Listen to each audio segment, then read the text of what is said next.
And thank you, ladies and gentlemen, for joining us today. The platform where you can hear uncensored, unbridled truth regarding legislative politics in the state of Louisiana and the candidates who are seeking office. We are slowly but surely draining the Louisiana swamp. My name is Chris. And I'm Danielle, and this is the State of Freedom. Welcome, everybody. Thank you so much for spending part of your day with us. We are so excited about today's guest. We will be closing out the election integrity series with Secretary of State candidate Brandon Trosclair, who is a true patriot. He's a Christian and a fighter.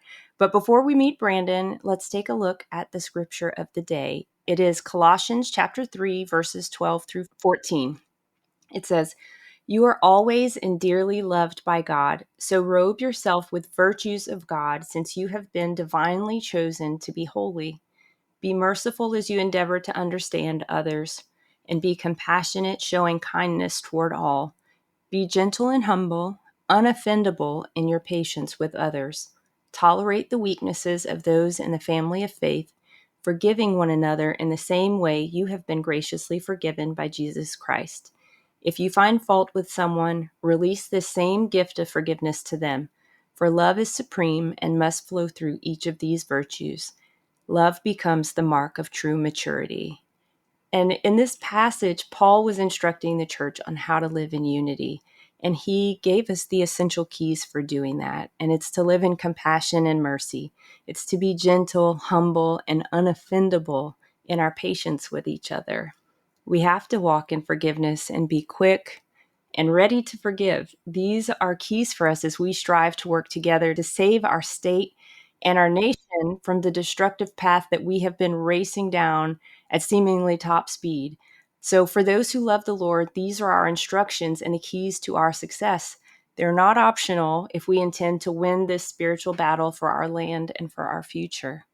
What a beautiful passage this morning. And as I watch our guest this morning, Brandon Trosclair, go around the state, he exemplifies those virtues of patience, because I would imagine going around the state and campaigning and making as many stops as he has made, explaining the critical issues to citizens across the state regarding our election system, it requires a great deal of patience and a great deal of love.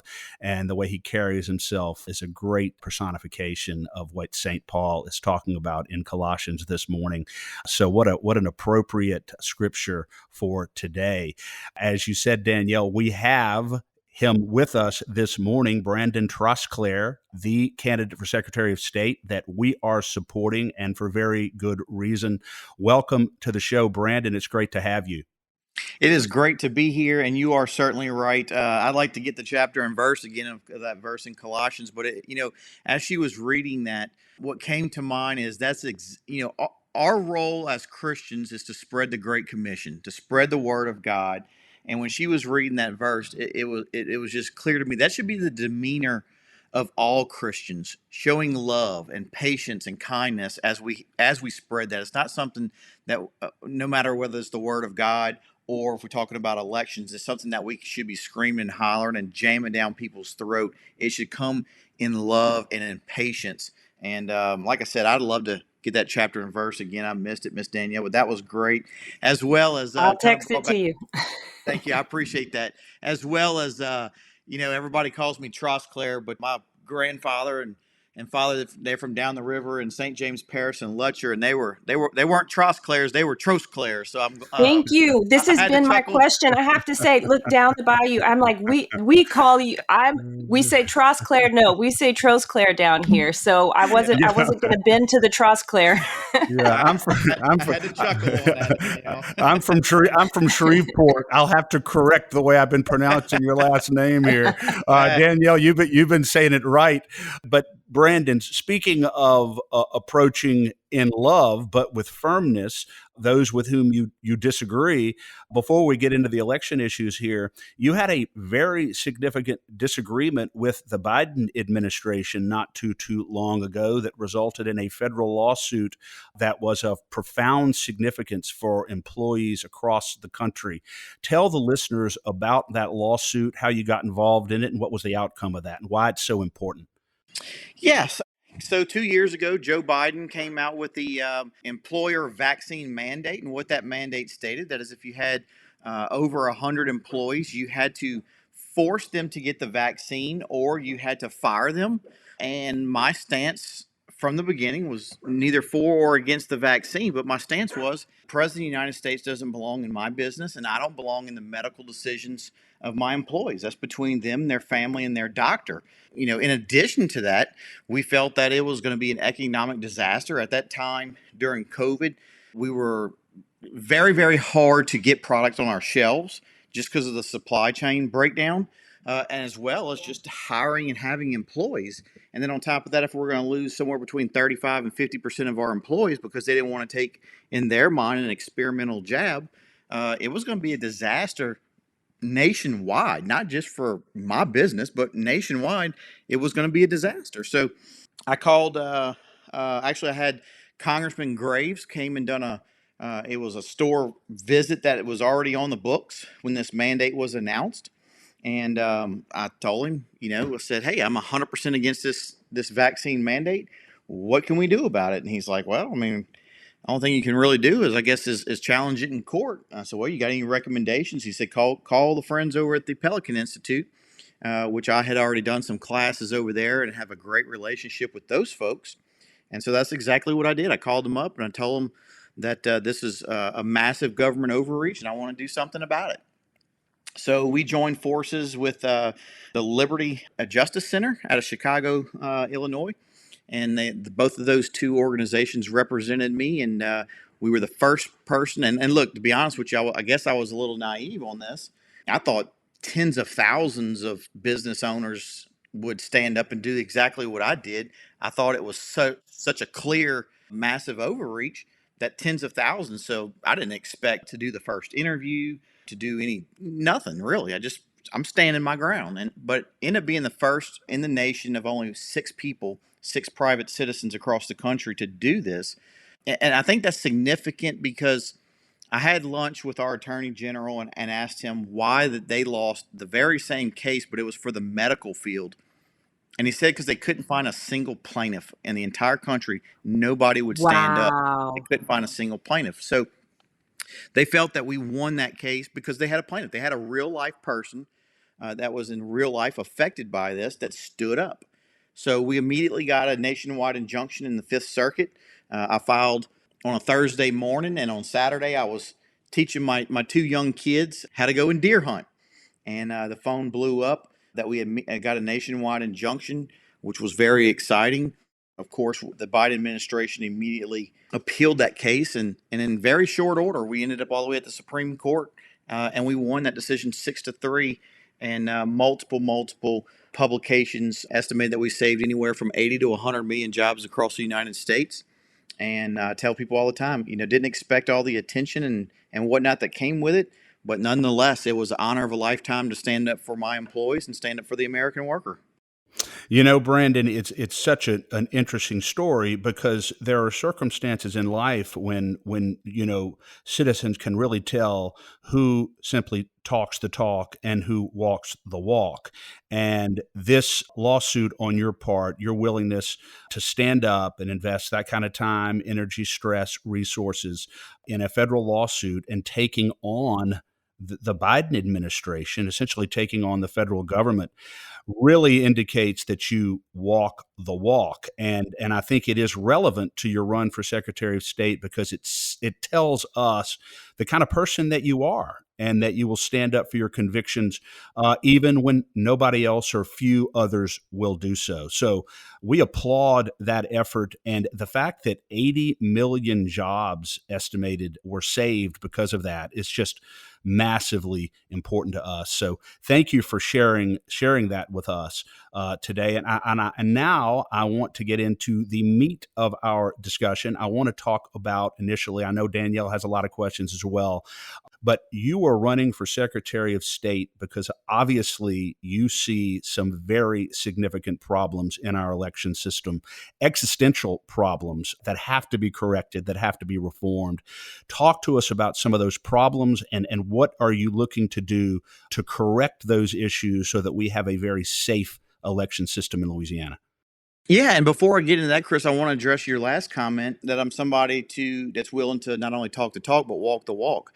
I'm not running for Secretary of State for a paycheck. I don't need a job. I have a great job. I'm in the grocery business and have grocery stores all across South Louisiana. I'm not doing this for a job. I'm doing this because no one in political authority in the state of Louisiana is doing anything about our awful elections. And nobody was standing up to run to fix this. So then leading up into your last question, our elections are terrible, Chris, absolutely terrible. And sometimes the people are confused because our elected officials have been running all over the state saying, hey, according to the Heritage Foundation, we have the sixth best elections in the country. And that's all they're going to tell people is that according to an open book call-in survey from a third-party organization, the Heritage Foundation, which is a great foundation organization, but it just blows my mind that a government body, a government institution is going to hang their entire hat and hang their entire reputation off of a call-in survey. But yet that's what they do. But again, that call-in survey, they said that we're the sixth best. We've since slid down to 7 according to that. But our overall score is a 75. As a taxpayer and as a citizen, that's unacceptable. That same survey says that we have an F in the accuracy of our voter rolls. That same survey says we have an F in proof of citizenship. That same survey says we have an F in the implementation of voter ID cards. So, I mean, that's unacceptable. If you read our Louisiana Legislative Audit Report, it says on page 5 that Louisiana doesn't audit our elections, nor do we even have the ability to audit our elections. All what you're telling me is just reminding me of that phrase, best of the worst. I mean, Yeah. so we're seventh out of on the top of a garbage pile. It doesn't matter. Yeah, and people talk about how bad Georgia's elections are. Georgia's ranked on the same survey as number 2. So, I mean, it's really terrible. And again, according to Louisiana Legislative Audit Report, we're the only state in the country that can't audit your elections. That to me is alarming. I mean, it is. The fact of the matter is that elections are disputed. And you're saying that there's no ability to go and essentially verify what the vote count is in the case of a disputed election. We have no way to do that. Yeah, that's correct. So when they go and say somebody wants a recount or whatever, the only thing that they can recount is the mail-in ballots, the mail-in ballots for the military and the disabled, which is 9%. There's no way to audit. And again, the only state in the country that you can't audit our elections. Wait a minute. You're saying Louisiana is the only state in the country that does not have auditable elections? That's correct. That is correct. And that's unacceptable to me. So it blows my mind when I go all around the state. Look, Chris, you go around. We were at several speaking engagements together. When we're with the people, when we're with the patriots, they get it. They get it wholeheartedly. They deserve better, and now they're fed up and they're demanding better. But when you go talk to an elected official and they just patently just look at you and tell you that you're crazy, I don't believe that, this, that, and the other, it's in the same data source that the State Department cites over and over and over again. And the fact of the matter, when we have an F in the accuracy of our voter rolls, we have 700,000 people, according to the law, that are inactive and ineligible on our voter rolls. We have people 143 years old on our voter rolls. We're the only state in the country you can't audit our elections. That is black and white. That is not me exaggerating anything or anything like that. That is black and white, clear as day. But yet they patently ignored the issue. And I can say a lot about it. It's either extreme incompetence or it leads to corruption. Well, what do you think, Brandon, if you had to venture a guess, not only about the bloated, dirty voter rolls, which is obviously a recipe for fraud in the system, the acute vulnerabilities of the machines to which the experts testified before the Voting System Commission right there in front of the clerks, these facts are not really reasonably in dispute. So that leads me to this question. Why the bureaucratic institutional resistance to implementing the types of reforms that are so necessary that you're talking about? I think there's multiple factors there. There's probably definitely a little bit of incompetence. There's a little bit of brainwashing. You know, a lot of these clerks, they haven't had really elections, or say they haven't had elections, they haven't had opponents in decades. And so they've been in there for 20 and 30 years on these clerks, and they just think that they've been doing everything right the wrong way. And again, my issue isn't with the clerks or the registrars. My issues is with the policies of the State Department. But our clerks are carrying out those policies, and they think that they're doing everything right according to the book. The fact of the matter is just the book is wrong. You know, they're not following the law. You know, in Title 18, which is spells out our elections here in the Louisiana Constitution, it is clear as day that says the Secretary of State and the Registrar of Voters shall keep our voter rolls clean. It doesn't say that they can think about it, that they might be able to do it, that if they want to do it, it says they shall. They shall keep the voter rolls clean. And so, it's just old bureaucracy, and they don't want to think that for 20 or 30 years they've been doing something the wrong way. And yet you've been very clear. In fact, when I saw you speak very recently to the clerks, you made it very clear, as you just did, that your issue is not with the clerks. The clerks are following the procedure. The clerks are implementing what the current policy is. Your issue is not with the clerks. You're not blaming the clerks for anything. You're simply stating facts about what has to be done in order to give us a secure system. I couldn't have said it any better myself, Chris. The only thing that I can say that I'm disappointed at the local level is that nobody has ever, to my knowledge, raised their hand and said, hey, these machines are very vulnerable. Number one. Number two, nobody really knows. Nobody's counting our votes. These are proprietary black box software. Number two. Number three, hey, our voter rolls are dirty. I think that's a problem. Number four, we can't audit our elections in Louisiana. The people, they deserve something better than that. Nobody's ever raised their hand and said, there's a problem here. But make no mistake, my issues are with the policies of the State Department. What would you do to fix it, and what needs to be done? It's actually very simple, in my opinion, Danielle, and with the constitutional lawyers that I've surrounded myself with. But we would immediately get rid of these outdated technology, vulnerable voting machines that we have. Not only the old machines, but the new machines as well. Read the recent report called the Haldeman Report. It states that the very machines that we use here for early voting, which we lease from Dominion, that they're susceptible to hacking in over 15 different ways, and nobody would even know that they've been manipulated. So we would immediately get rid of those. We would go to a hand-marked secure paper ballot, which has given us the authority under Act 480, which was approved by the Louisiana Voting Commission in our state Senate 2 years ago, and then approved unanimously by the entire legislature. So we have the authority to enact that.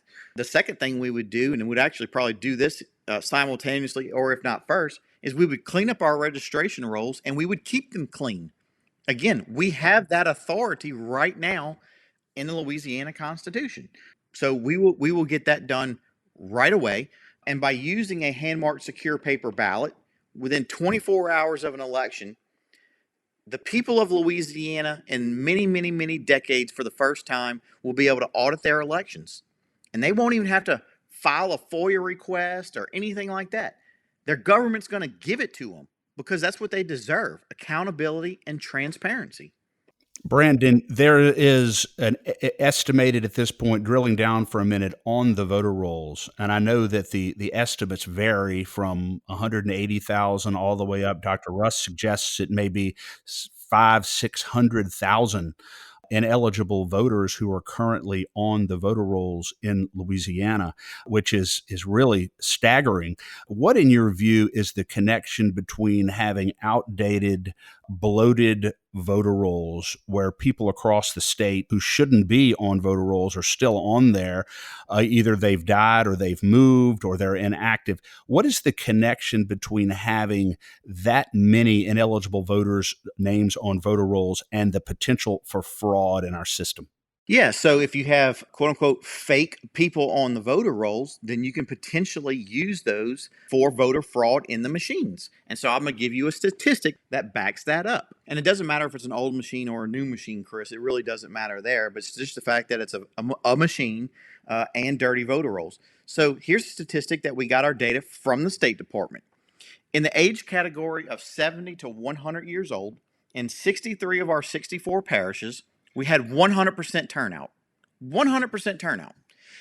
That's not reality, Chris. That just don't happen. It's impossible. Impossible. No. And in one parish, we had one parish that was an overachiever. They had 105% turnout.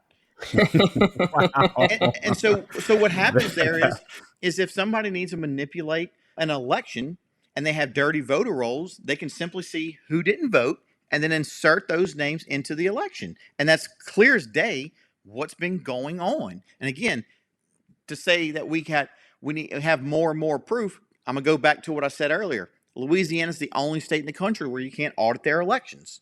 So therein lies a problem. A huge problem. And when you think, Brandon, about the margin, and I was talking to Dale Clary about this yesterday, Danielle and I, when you think about the margin of some of these elections, we're talking some of them 500, 1,000, 1,500 votes, particularly in some of these state legislative and state Senate races. My friend Franklin Foyle ran for state Senate and won 2 or 3 years ago and won by one single vote.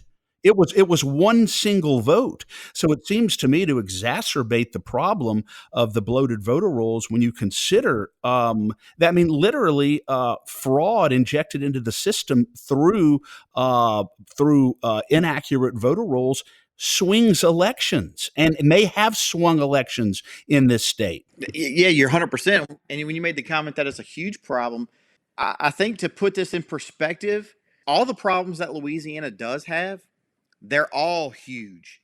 Voting machines is a huge problem. Dirty voter rolls is a huge problem. Not being able to audit your elections is a huge problem. And you put all that together and it's a disaster. Yeah. And which leads me to this question, Brandon.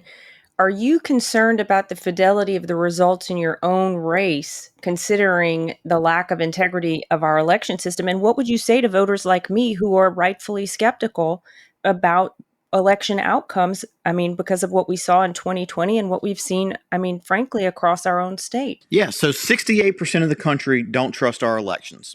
79% of that's Republican, 53% of that is Democrat. And I'm one of those that don't trust our elections as well. And we've already talked about all the reasons why. Am I concerned about my own election? Yes. And what am I doing about it? I'm encouraging as many people as possible to go out and vote on election day and not to early vote, to go out on election day. Number two, you mentioned Dale Clary. Dale Clary is one of our attorneys. We have filed suit against the State Department and my local registrar of voters in order to have a clean registration rolls here in the state of Louisiana. And I'll tell you the backstory on that. So they done a recall, or they tried to do a recall of the mayor of New Orleans in the last year. And they found a whole bunch of people that didn't exist when they were canvassing trying to get signatures. So they filed suit against the State Department. They settled. And the State Department removed, I think it was 35,000 people from the voter registration rolls in Orleans Parish alone. So when we done our research, we believe there's over 700,000 statewide. Orleans was not the worst one. And so we've been saying for 2 years now that we have 700,000 people. We have 700,000 people that are inactive and ineligible in the voter rolls. And yet our State Department's going around and saying our voter rolls are 99.9% accurate. And they just like a broken record. So they were called up to the legislature this past session, and our Deputy Secretary of State, who's one of my opponents, they asked her and they said, hey, this guy is going around saying we have 700,000 people shouldn't be on the voter rolls, 143-year-olds, blah, blah, blah, blah, blah. And she goes, well, there's at least 189,000, but haven't gotten to there's at least 189,000. So Louisiana Citizens for Election Integrity, we called. And we said, hey, we're glad you finally admitted some progress. but we still think it's 700,000. Let's work together. They told us to lawyer up, Chris. Lawyer up. Let me respond to that briefly, because Danielle and I both were talking. In fact, Danielle is the one who brought it up initially. Why is it, if they are admitting 190,000 ineligible names on our voter rolls in Louisiana, they are admitting that. Why is it necessary for a citizen to hire lawyers to file suit to get the Secretary of State to do something about that? Why is that necessary? Well, it's not necessary. It's arrogance at the least, incompetence, corruption, all the above. But there's no way a private citizen should have to sue the State Department to get clean voter rolls. But I want to tell you the rest of the story. So they filed, we filed suit. They told us to lawyer up. So we took them at their word and we lawyered up. Again, Dale Clary's representing us. They immediately made a motion to dismiss our case. So we went to court. And the judge there said, we're not dismissing this case. My own daughter moved to California 20 years ago, and she's still on the voter rolls. Still on the voter rolls. He told us about that, Judge Tobias. Yeah. And so look, and this is going to make you upset. He said, oh, by the way, you need a statewide campaign to join your case. And, that way they can show that they have effect and they have standing and so forth and so forth. So I thought it was a stroke of genius for Dale Clary. He reached out to every single attorney general candidate and every single secretary of state candidate that was declared at that time, which was probably 6 or 8 weeks ago. And they said, hey, we want fair and accurate elections, fair and honest elections. Join our case. Join our case so we can clean up the registration rolls. Do you know how many statewide candidates joined that lawsuit, Chris?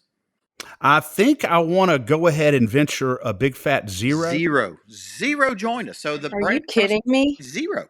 The Brandon Trosclair campaign is the only campaign that joined. That zero of my competitors and attorney general candidates joined that case, just so we can have fair and honest elections in October. Wow. I really like your track record with lawsuits so far. Yeah. So I'm excited about it. 1-0. We asked Dale also about why he thinks that people are reluctant, these bureaucrats and these candidates are reluctant to say anything or do anything about these massively bloated voter rolls. And we think it's because they don't want to be subject to being criticized for trying to, quote unquote, disenfranchise voters. That's the first criticism that's leveled. All you're trying to do is disenfranchise people from being able to vote. What's your response to that, Brandon? The law is clear as day. It's black and white. And at the end of the day, when people who vote that shouldn't be on our voter rolls, when they vote, the person that ends up being disenfranchised are all the legal voters, me, you, Danielle, so forth and so forth. At the end of the day, when people that are voting, and whether they literally went into the voting box or not, but when they're not eligible to be voters and they're casting a vote, again, legal or not, we end up being the ones that are disenfranchised. And that's not right. That is such a great point that I hadn't even thought of. When people who are ineligible to vote are on voter rolls, and our bloated voter rolls are used as a mechanism for fraud in the system, the people who are disenfranchised are those who are legally eligible to vote. Our votes are canceled out potentially. So we're the ones who are disenfranchised when we have a system that has 600,000-700,000 people on it, voter rolls, who don't belong there. By the way, Brandon, what is your estimate, your estimate or your belief about the number of people who are on voter rolls throughout the state of Louisiana who should not be there? Yeah, so that data comes out every month, and it changes, obviously, every month. But the last time that we did it was probably about 6 months ago that we did a full analysis of the voter rolls and then applied that against those that are inactive and ineligible according to the current law. And it was 704,000 people. 1 in 5 people in Louisiana are inactive and ineligible. That's insane. Yes. That is absolutely insane. Yes, it is. And, you were just talking about being disenfranchised. And as I was doing some research on election integrity and kind of the way that we run our elections in the state of Louisiana, I came across the fact that we are unable as a state to do write-ins for candidates on the day of the election because of the machines. And I just think, what a huge missed opportunity. For instance, what if a candidate that, if you have like a state rep race and one of the candidates withdraws and you don't really like the other candidate, we should have the opportunity to do a write-in for that race. And there's no way for us to do that. There's no mechanism to do that because all we have in the machines are buttons. That's correct. That's correct. You're 100% correct. It's un-American. I mean, it really is. It's un-American. Yeah. Brandon, what is Dr. Russ and his group are going around the state, and I know you've seen it, and they're demonstrating in real time a secure hand-marked paper ballot system for the state. And he's brought it around, and many people have seen it. I've seen it. Talk for a minute about the solution. What does the secure hand-marked paper ballot system look like? Yeah, so we call it the hand count tour, Chris. And what we are believers in is not only a hand marked secure paper ballot, but also a hand counting process. And we get pushback from mostly elected officials on paper ballots in general. The biggest pushback that we get is on the hand counting process. So they think that it's going to take days and weeks and months. There's no way you can count all those ballots, right? That's what they say. When I'm touring all over the state of Louisiana, we made well over 100 stops. I like to stop in and visit the local sheriff and the clerk and the registrar and so forth. And when I walk into the clerk's office, it's almost unanimously, they throw their hands up and they say, we can't do it. We can't do it. We can't do it. And so what we started to do is a hand count tour. And so what the process is, you walk into your local precinct, which, by the way, in Louisiana, it makes it easy to hand count because we have so many precincts and such small amount of registered voters in each precinct. So Louisiana has 3,937 precincts. The average precinct has about 750 voters. And then, of course, from that, you're getting roughly, at the most, usually it's about 52%. Most elections are in the 30s or well below that. And so what we're advocating for is the hand counting process. And we show that. We give the people a ballot, a mock ballot, and then a tally sheet. And our tally sheets, the way that they work is each candidate is giving a qualifying number. So when you're going through and counting ballots, you're not calling out Donald Trump, Brandon Trosclair, Chris Alexander, Danielle. You're not calling out that. You're calling out 1, 8, 25, 32, so forth and so forth. And then the people that are tallying are simply just marking for each candidate the pre-filled numbers on those tally sheets. So it makes it very, very easy. You have a Republican and a Democrat calling out the ballots so they can watch each other and hold them accountable. And then you have a Republican and a Democrat on the other side.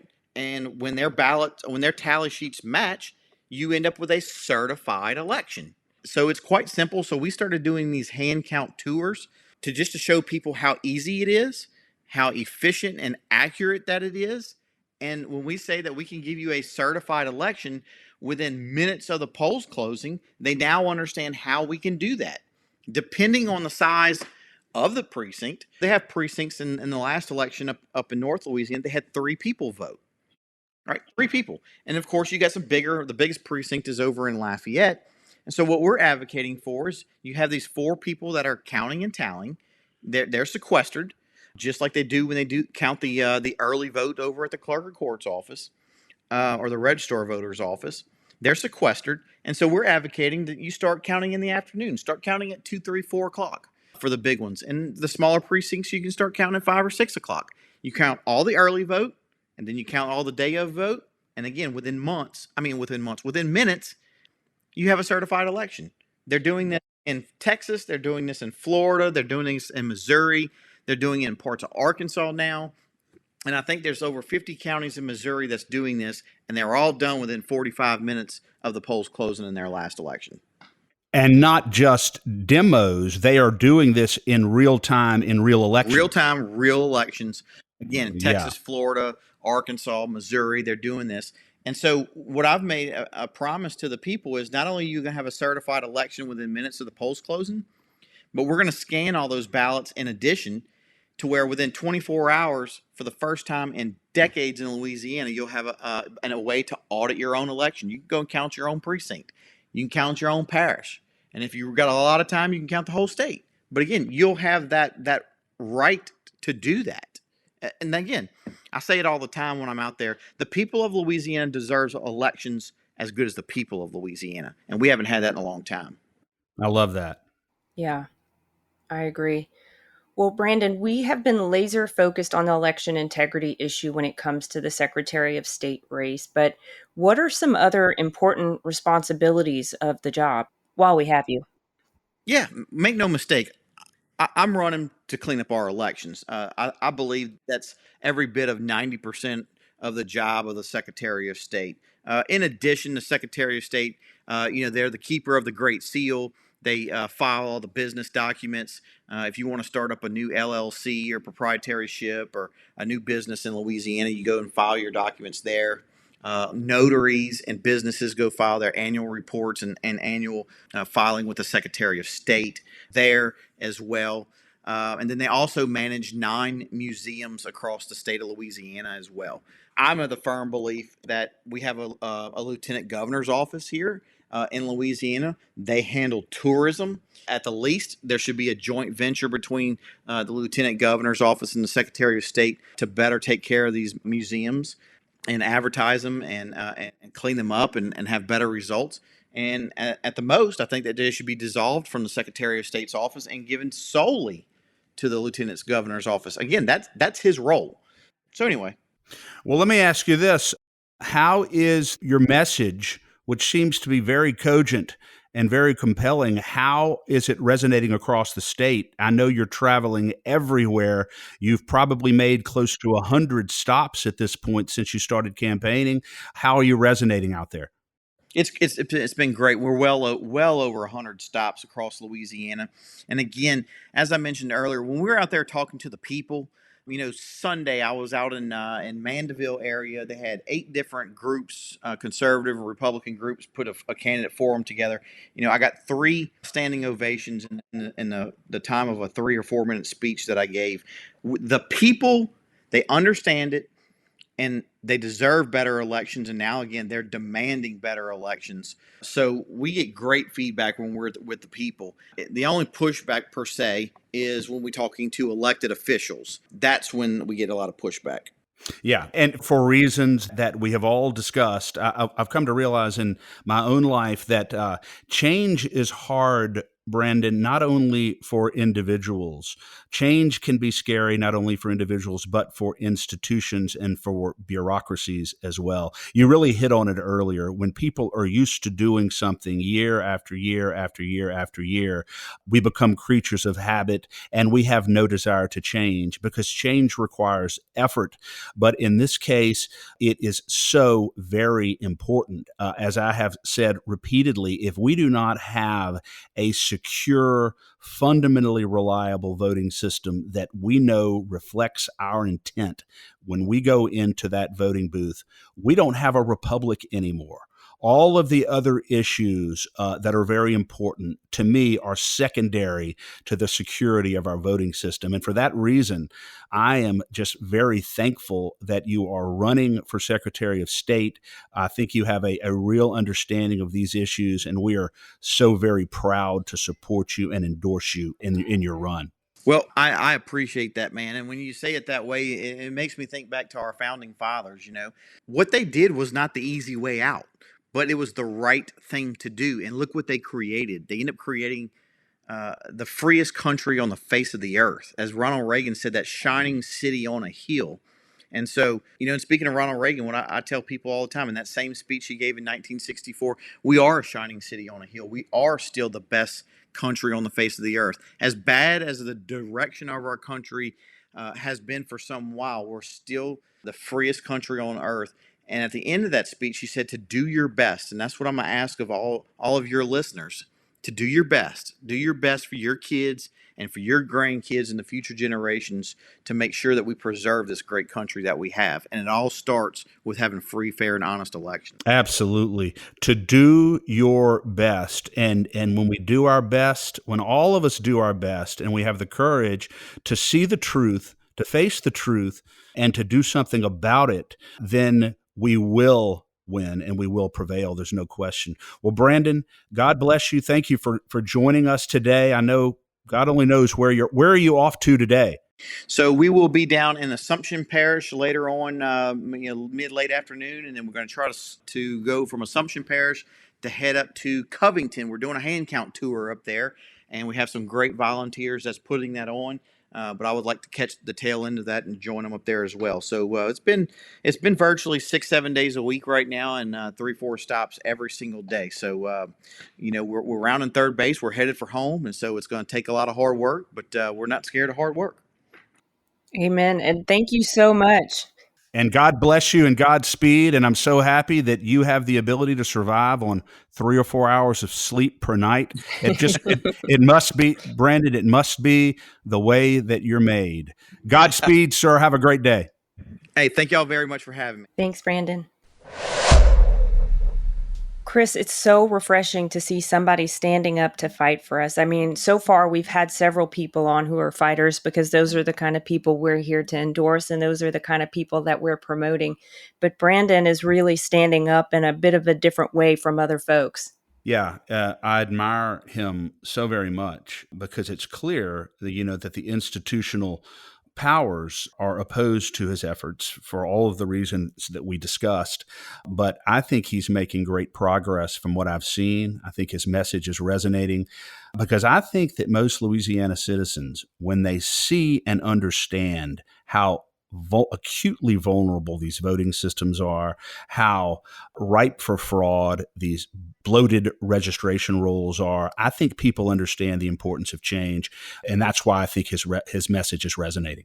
Yeah, I think so too. You know, when he was talking about these elected officials going around like a broken record saying that our voter rolls are 99% clean, I just had to think, no, they're 99% as corrupt as you want them to be because it's so obvious. It's so obvious to anyone. I mean, whether you live in Louisiana or not, our elections are notoriously dirty. Well, they admitted that there's close to 200,000 on the voter rolls who shouldn't be there. It's probably an awful lot more than that. But, they had to sue or in the process of suing to get them to do something about what they admitted is an issue. So, yeah. And yet again, Brandon's the only one who's standing up to do something about it. And I mean, I just love the track record he has for being able to stand up and face the giant directly in the face and say, look, that's not right. And I'm going to stand up for what I know to be right. Yes, indeed. 1-0 against Joe, and we're moving on, and hopefully we'll be 2-0 when the lawsuit is completed. And of course, we're going to have Dale Clary back on to talk about that once that case is concluded. But Danielle, as always, what a pleasure it is to be with you today. It seems like time always flies by when we're having fun, doesn't it? Well, we're always having fun, so that helps. That absolutely helps. I want to thank our listeners for supporting the State of Freedom. We are rapidly growing across Louisiana. The support of so many people who have given us such good feedback. I know you talk to people, I talk to people who love our program, love our show. We are rapidly becoming the voice of constitutional conservatism and freedom in Louisiana. We're so thankful for all the support that we have received. And why don't you tell our supporters and listeners how they can continue to support us? Yeah, absolutely. And maybe just before that, a note to our listeners that we are on YouTube now and Rumble. I think I may have mentioned that before, but we're putting a little bit more. We're putting some special pieces in there. Little shorts are going up as well. So if you want to send some little clips to people as teasers who don't, maybe you have friends who want to listen, but maybe they don't have that much time, you can just send them some of these less than 1 minute clips, and it would be something that would spark their attention. We are the Freedom State podcast on both of those, but either way, you can find our social links on our website. It's freedomstate.us. If you just scroll to the bottom of any page, all of the social links, including YouTube and Rumble, Spotify, and podcast are there.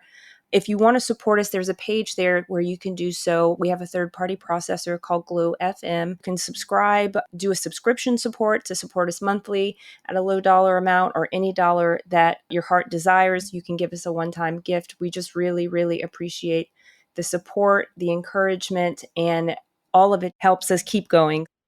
Absolutely. And we need your support. We rely on your support to continue to expand, to continue revolutionizing the way political advocacy is done in Louisiana. And we make a daily commitment to bring you the truth, not simply what elected bureaucrats and politicians want you to believe is the truth.